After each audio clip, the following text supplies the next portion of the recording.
Bonjour, aujourd'hui c'est un petit peu spécial. On sort un petit peu de chez moi et on va aller dans un lieu magique, le Fab Lab. Donc c'est le Fab Lab en fait du Grand Dax, qui est localisé donc au sein des locaux de Pulseo, donc le centre d'innovation technologique du Grand Dax dans les Landes, en France. Voilà, donc on a la chance ici d'avoir un Fab Lab qui est assez bien fourni, et aujourd'hui je prends donc une session de cours imprimante 3D parce que je comprends rien. Je comprends pas comment on s'en sert, donc je n'ai pas la connaissance. Pour faire une pièce pour mon Amiga 500, alors plus particulièrement pour le HDMI to RGB, enfin en fait le RGB to HDMI plus particulièrement. Voilà, donc on se retrouve dans une minute. Voilà, la caverne d'Ali Baba. Donc aujourd'hui on va être avec Blaise. Salut Blaise. Salut. Donc Blaise, il s'occupe du Fab Lab, qui est un endroit magique, les gens comme moi, pour les gens comme vous. Et aujourd'hui on va s'amuser avec une imprimante 3D. Voilà. Allez, à tout de suite. Bon, dans les épisodes précédents, on a pas mal traité de mon 600. Maintenant, aujourd'hui, on va s'occuper du 500. Donc le 500, le voici, le voilà. C'est une machine qui a une histoire. Je l'ai récupérée pour 2 francs à Emmaüs, il y a de ça une bonne vingtaine d'années. Enfin, c'est encore les francs, donc ça doit dater plus que ça. La machine était sous l'eau, dehors. Et je l'ai sauvée donc des eaux, elle marche très bien. Et là, donc en fait, elle subit tout un tas d'upgrades depuis le début de l'année. Alors, elle va avoir un PyStorm dessus, et elle a déjà reçu le RGB to HDMI. Donc la raison de ma présence ici, c'est pour faire un module qui s'attache ici, un module 3D qui s'attachera. Ce module 3D il s'attachera ici, donc ce sera imprimé en 3D pour avoir 2 sorties HDMI. Donc un en sortie du Raspberry Pi du RGB to HDMI, et l'autre en sortie du PyStorm.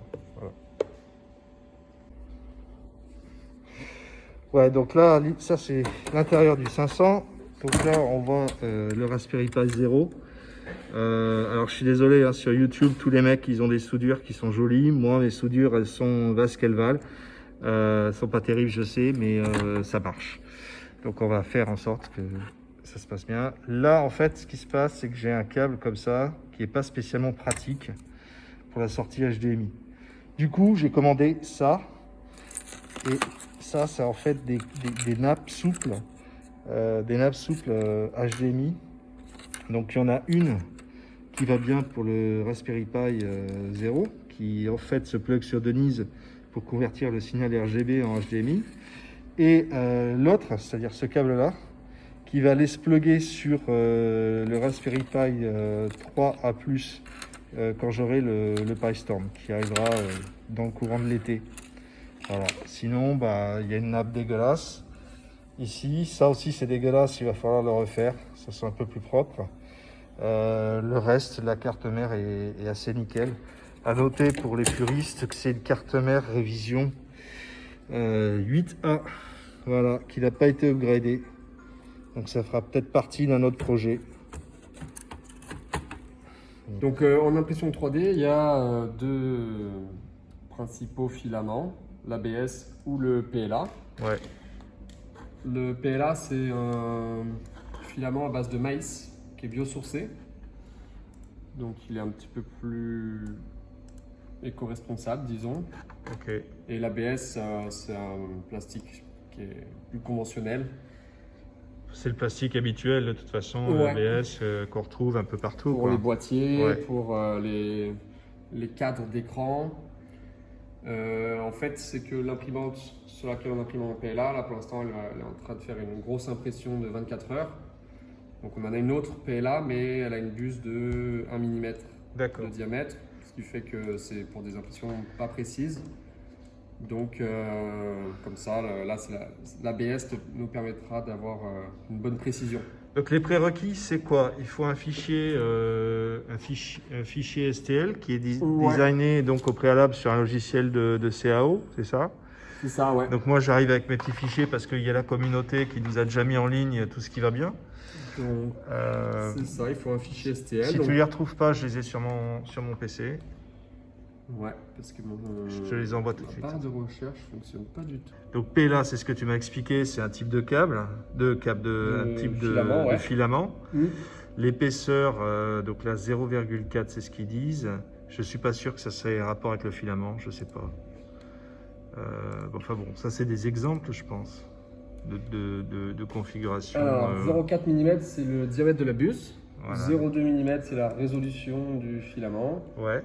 PLA, c'est le type de plastique. En fait, un modèle n'est pas adapté spécialement pour le PLA ou l'ABS. D'accord. On peut utiliser les deux, mais ça, c'est simplement pour donner, je pense, un prérequis par rapport à un prérequis, une indication sur le temps de réalisation. D'accord. Alors moi, j'ai jeté un coup d'œil dans le fichier G-code pour voir la gueule que ça avait d'un point de vue bit et byte, hein, parce que comme je suis développeur, ça m'intéresse de savoir comment c'est fait. Ouais. Et ça m'a fait penser à du PostScript, parce qu'à l'époque où moi j'écrivais des logiciels qui faisaient du PostScript pour les imprimantes vectorielles, donc j'avais fait des softs qui écrivaient du PostScript natif, et c'est étrangement plus ou moins la même chose, avec 3 dimensions. On voit bien les 3 dimensions dans le fichier texte, et donc après des critères de paramétrage, en plus des coordonnées géométriques qui sont spécifiées. Ah ben voilà, le modèle est là. Dans le visionneur de fichiers, visionneur 3D, regardez le modèle. Parce que si je ne les connais pas et que je les importe et que je ne me rends pas compte qu'il y a ça au milieu, ça pourrait très bien faire partie ça pourrait faire partie du truc, mais non, en fait. Ça pourrait te foutre en l'air, parce qu'en fait, si tu fais ça... Ça fusionner, quoi. Ça va fusionner, c'est ça? Ça pourrait fusionner, ouais. Ok. Est-ce que ça marche comment, l'impression 3D? C'est-à-dire qu'en fait, on chauffe le fil. Ouais. C'est un peu comme un pistolet à colle chaude, tu vois, où donc le fil il passe à travers un extrudeur qui est à la température de fusion du fil. Donc pour le PLA c'est 210 degrés, pour l'ABS c'est 235 degrés. D'accord. Et donc on va pouvoir le voir plus tard, il y a une simulation. Est-ce qu'il y a des couleurs qui sont, c'est peut-être une question con que je pose, mais est-ce qu'il y a des couleurs qui sont plus ou moins résistantes? Pas plus ou moins résistantes, mais je trouve les couleurs poudreuses comme ça s'imprime mieux. Ah bah voilà. Parce qu'elles sont chargées. En fait, le filament il est un petit peu plus fin, il est un peu poudreux. Et donc ça fait une meilleure cohésion des couches. Et ça, c'est mon préféré. On peut regarder hier l'ordi, je sais qu'il avait une interface bleue. Du coup, peut-être que sur l'écran, tu vois, on pourrait lui mettre une petite interface bleue comme ça. Ouais. Bien. Bleu. Ouais. Ça te va, bleu? Oui, c'est super bleu. Ouais, donc le support, effectivement, ça sert donc à supporter la pièce pendant le processus de fabrication. Voilà, tout ce qui est en porte-à-faux. Donc ça va être un truc qui est designé par la... Ça c'est généré tout seul, voilà. Ouais. En principe, c'est assez fin, ça se casse. Et donc, cette pièce, dans l'état, elle ne peut pas s'imprimer parce que c'est dans le vide. Et s'il y a le support en dessous, que tu viendras à la fin briser, détacher, la pièce peut s'imprimer. D'accord. Ouais. Donc là, on en aura très certainement à cet endroit-là. Ok. À cet endroit-là et peut-être ici, là, mais c'est pas sûr. Entre les rainures. Ok. Par contre, c'est fait automatiquement par l'appli qui gère en fait la. En fait, là, on a une option support et donc. Auto-support, je vois. Voilà, auto-support. Ça sent bon ça. Très souvent, je vais quand même vérifier les paramètres. Là, ça a enregistré mes paramètres. J'aime bien avoir une taille de support la plus petite possible. Alors, il nous en fait pas mal. Ouais, effectivement. Ici, là, si j'efface, ici, en fait, on a une petite ligne, tu vois. Ouais. Une petite ligne là. Ah ouais, d'accord. Et donc, ouais, pour qu'elle se fasse bien, c'est mieux d'avoir un petit peu de support. Ok. Voilà. Ici, il y en a un petit peu en dessous. Bon. Souvent, ça s'enlève très bien. C'est un petit truc qui s'enlève, qui se coupe avec un petit cutter. Voilà, ici aussi, il en faut. Tout ce qui est à 45, qui est parallèle au plateau, en fait, là, il faut absolument du support. Donc, nous, c'est bien de l'ABS. On va voir ici dans température. On va pouvoir ajuster les paramètres de température. Dans tous les slicers, on a 3 qualités proposées, basse, standard ou haute. Donc le standard, c'est un petit peu que qualité standard, c'est 0,2 mm de hauteur de couche. D'accord. Haute, c'est 0,1 mm, puisque c'est qualité haute. Donc évidemment, plus on va dans une résolution élevée en densité, donc Plus plus la la hauteur de qualité couche est meilleure baisse. et plus c'est lent Voilà. à imprimer. Ok. En Alvéole. fait, ouais, dedans c'est une alvéole type nid d'abeille. Voilà. D'accord. Nid d'abeille ou grillage. Ouais, ce qui est très solide quand même. Ah quand même, tu vois, il y en a quand même pour un moment. Ouais. Et puis là, on peut regarder, donc, comme je te disais, qu'il y avait peu de chances d'avoir du support, du nid d'abeille partout. Ouais. Là, on voit que dans ces murs, il n'y a pas de support. Enfin, il n'y a pas de nid d'abeille. D'accord. Des fois, c'est ce qu'on voit apparaître là, mais c'est un peu... Hop, peut-être qu'il va y en avoir Il faut ici, là. 7,52 m de matière. Ok. Là, on voit le nid d'abeille. On en aura assez là. Je pense, hein. Si on le déroule, là, ça va vite, hein. Regarde. Oui, non, ça va vite. Là, t'as déjà un mètre. C'est intéressant, et donc 2h50, ouais, oui. Là, on a déjà un mètre, c'est et tu vois tout ce qui reste. Oui, bien sûr, bien sûr. Ouais, ouais. Ah, Alors, elle est bien faite en même temps, elle se met en veille si on l'utilise pas pendant trop longtemps. Ah Donc, ouais. de toute façon, peut-être qu'elle serait pas encore en préchauffe. Alors là, en fait, elle serait capable de prendre un fichier G-code à partir Ouais. de carte SD. Voilà. Là, on a la carte SD. Ah ouais, voilà. Et donc, une fois qu'on l'allume, hop, on appuie sur Preheat. Et là, on va changer. On va utiliser l'extrudeur droit. Donc, j'active l'extrudeur droit et je désactive l'extrudeur de gauche. Donc, et je mets Start Preheating. Ça, c'est un modèle de machine qui est assez iconique. C'est basé un petit peu sur la MakerBot. À chauffer. Là, des fois, il faut enlever un tout petit peu La matière. ce qui reste des impressions précédentes. Voilà. Et donc, ici, dans Utilities, on peut faire Filament Loading et Unload Right. Ok, donc un donc il va s'ouvrir quelque part. En fait, là, il y a des moteurs au niveau des extrudeurs. D'accord.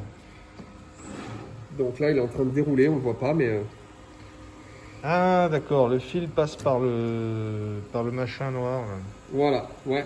Donc ça, c'est un direct drive, un extrudeur direct drive. On est posé à cela. Là, le moteur est décentré par rapport à l'extrudeur. D'accord. Là, le moteur est directement sur l'extrudeur. Donc tu as une bobine, ouais, d'accord. Hop, je le passe dans le tuyau, le guidage, tube. Voilà, je viens le mettre ici. Là, il est sûrement toujours en train de dérouler, donc j'appuie sur OK pour lui dire que c'est bon. Et là, j'appuie sur Load. Et là, c'est en train d'aspirer le fil, tu vois, enfin de l'entraîner en tout cas. Voilà. Puis là, en dessous, on va voir petit à petit le filament précédent sortir, le blanc. Et petit à petit, alors là, avec la lumière, on va pas très bien voir le bleu, je pense. Un peu bleu sur bleu, mais c'est pas grave. Si, c'est parfait, tiens, je vois. C'est bon, hop, Et c'est bleu ça. voilà. Puis un jour, elles se mettent à vraiment plus marcher. Et... J'ai pas de chance avec la carte SD. Toi non plus, ouais. Non. En fait, ouais, je pense que c'est le lecteur de l'imprimante aussi qui commence un petit peu à vieillir. Oh, c'est surtout de la merde les cartes SD. C'est un truc, ça vieillit pas bien. Ouais. On n'aurait jamais dû changer et passer. On aurait dû conserver des disquettes. Allez. C'était mieux? Ouais. Ah ouais? Bah, moi, j'ai encore des disquettes qui lisent, hein, Ah ouais? ans après. Hein.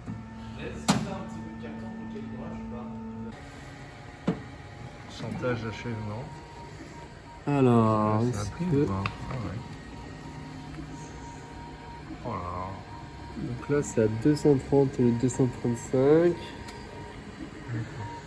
Alors des fois, quand c'est du support, là, comme ça, un peu brut, ça peut être un peu délicat sur la première couche.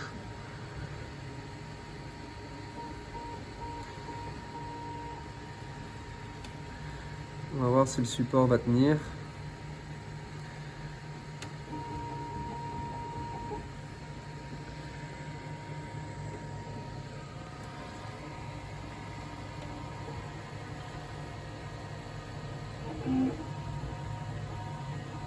Bon, ça imprime, donc moi je vais en profiter pour récupérer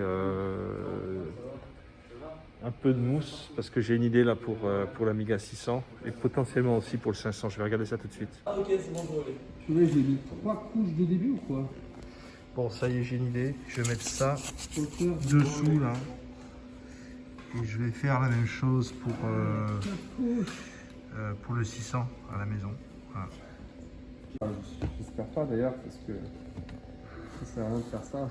Avec mes soudures dégueulasses. Enfin, ça marche. Je vire ça. Et on va mettre en place le ruban.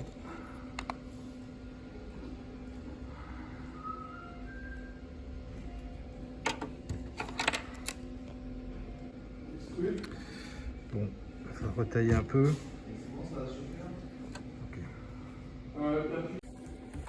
Normalement, il n'y a rien là. On verra bien si ça coince avec le pistorm après. Mais bon, pour le moment, ça devrait être à peu près la même taille que ça. Donc, ouais, on va faire ça comme ça. Voilà, ça, c'est impeccable. La mousse là, ça va très bien. Ça permet d'avoir une installation plus solide. Là, ça bouge pas. Et on va faire la même chose sur 600 tout à l'heure avec la même mousse. Ouais, ça bouge pas tant que ça quoi. Ça, c'est mieux. Évidemment, si on mule comme un con, ça plie, mais bon, ça ira. On va pouvoir enlever ça et passer directement dans le boîtier. Ça va donner quelque chose comme ça. On sort juste par les aérations. C'est assez clean. Donc évidemment, une fois qu'on aura la pièce en 3D pour finir, ce sera beaucoup plus propre. Là, il y a R2D2 qui fait de la sculpture.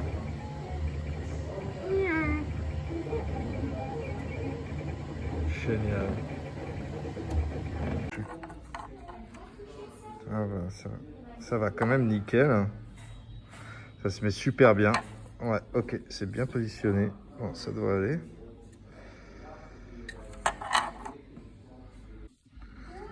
Bon, donc au final, ça nous fait quelque chose comme ça. Ce qui est pas mal. Bon, ça se met bien. Ça se rajoute bien. Bon, on va l'affiner, hein, que ça soit un peu joli quand même. Mais là, je suis assez content parce que finalement, ça fait un truc assez propre et j'ai pas eu à massacrer mon boîtier du 500 qui a déjà bien souffert avec les années. Bon, mais voilà, c'est assez pour aujourd'hui.